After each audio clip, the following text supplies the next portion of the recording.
你知唔知道引導一個小朋友由好驚英文到鍾意英文係幾奇妙嘅過程？我係 Miss Carol，一個香港幼稚園嘅英文老師。過去20幾年，我最專注嘅係點樣令小朋友真心鍾意英文，同時紮實咁樣學好拼音。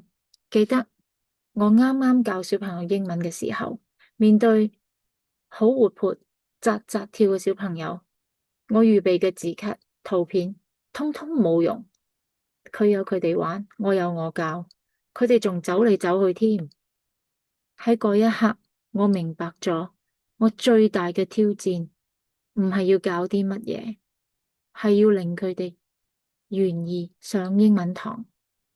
呢20幾年，我不斷試唔同嘅方法，同小朋友用身體變成字母，用聲音變成單字，用句子變成動作。喺玩嘅過程中，小朋友唔再怕英文。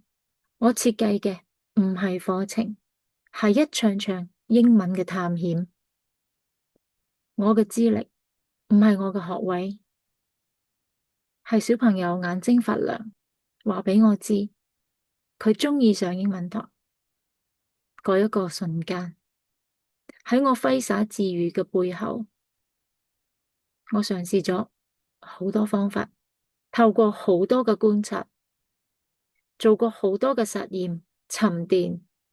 我希望透過呢個頻道，我將我所知嘅我嘅經驗，小朋友學英文嘅心法，話畀大家知，讓我哋一齊同行，令小朋友好自然咁樣學好英文。我哋會喺呢一個頻道一齊成長。多謝你嘅支持。